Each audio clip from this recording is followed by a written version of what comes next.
Bonjour à tous, on se retrouve pour une nouvelle vidéo. Celle-ci va être différente des podcasts couture, les hauls, le tissu. Aujourd'hui, je vais vous présenter ma nouvelle machine, la Pfaff Coverlock 3.0.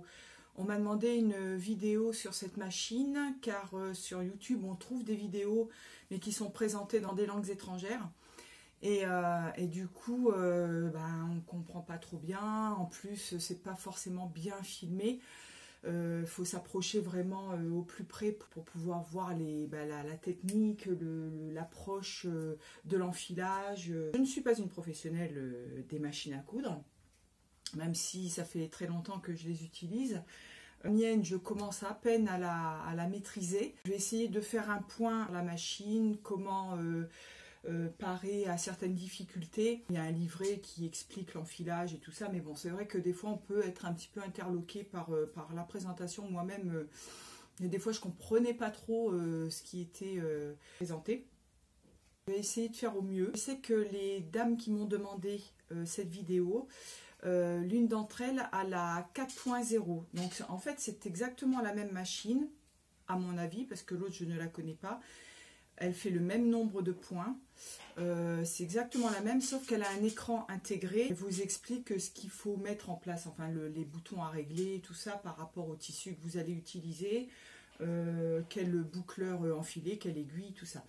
La différence, à mon avis encore, c'est un avis personnel, le seul point positif de l'écran, c'est qu'on n'est pas obligé de se trimballer avec d'avoir le manuel, d'ouvrir. Je pense que c'est la seule différence qu'il y a entre ces deux machines.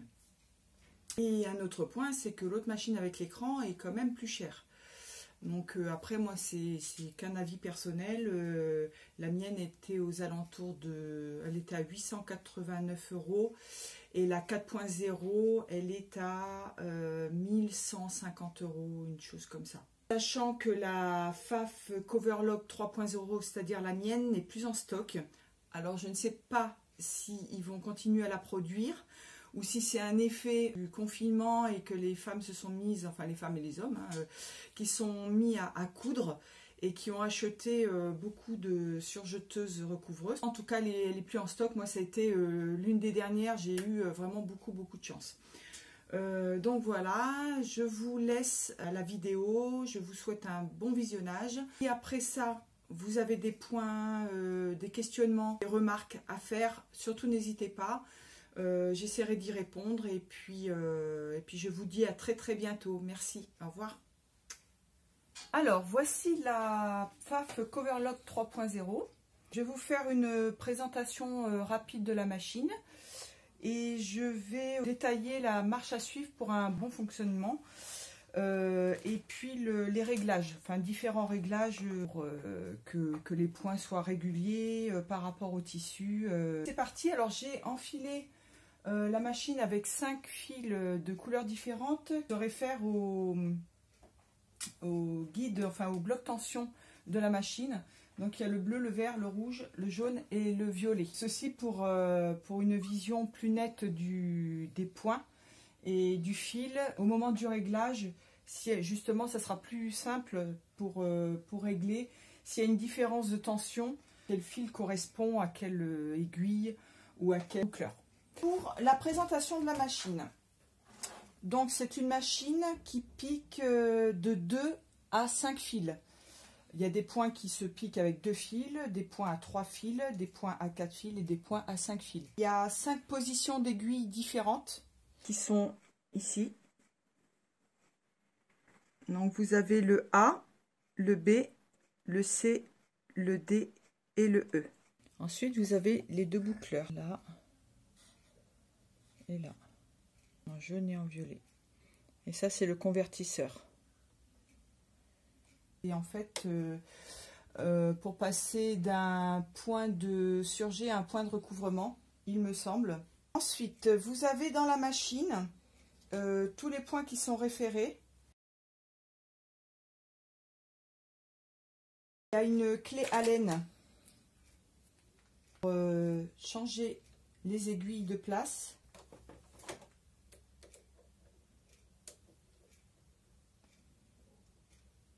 Vous avez un enfile-aiguille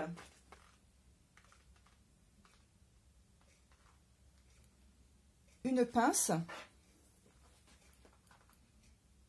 pour vous aider à l'enfilage. Il y a des endroits qui ne sont pas très accessibles et la pince est beaucoup plus précise.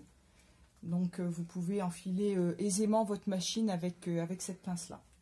Vous avez une petite brosse qui, à mon goût, est un petit peu petite. Moi, je préfère prendre carrément un pinceau. Vous pouvez prendre un pinceau, même un petit peu plus petit si vous voulez. Moi, j'ai quand même très très pratique.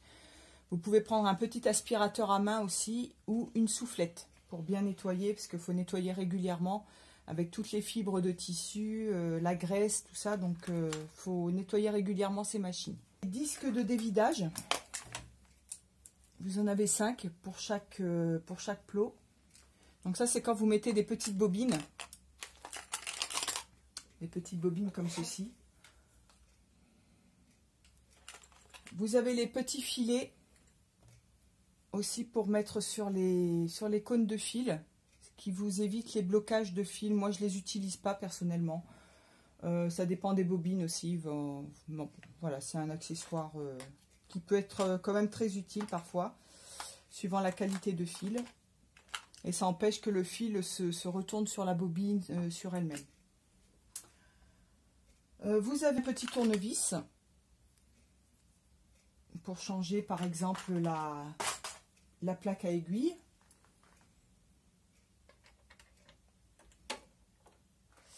Sachant que ici c'est pas du tout accessible. C'est sur beaucoup de machines d'ailleurs, j'ai remarqué. C'est pas très pratique hein, honnêtement.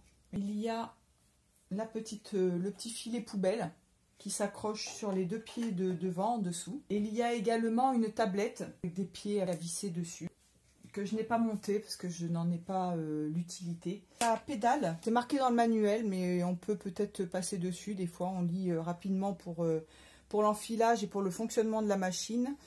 Mais la pédale est munie d'un variateur de vitesse. Vous avez des pieds différents qui sont optionnels, comme ceci.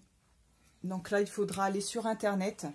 Chaque pied vaut environ 18 €. Il y en a un autre qui, lui, vaut une cinquantaine d'euros. C'est pour faire les brides, les petites bretelles avec le point de recouvrement. Ces pieds, moi, j'en ai pas l'utilité personnellement parce que j'ai des machines, j'ai d'autres machines qui peuvent faire éventuellement le job. Je refais une petite vidéo vite fait pour la présentation. Je me suis rendu compte au montage, il y a des différences de luminosité et de son, ce qui provient en fait des deux caméras. En fait, on a filmé avec deux téléphones.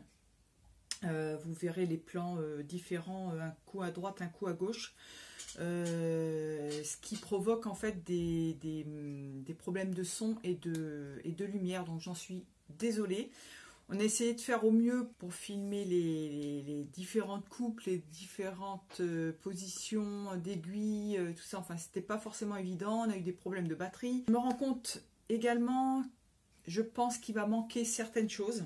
Je ferai peut-être une vidéo de complément, peut-être pour le nettoyage de la machine, les différents enfilages pour les points, pour les différents points. On verra par la suite. J'ai fait 3 vidéos, 3 montages. Donc la présentation de la machine avec les accessoires, des points à regarder pour une bonne fonction de la machine.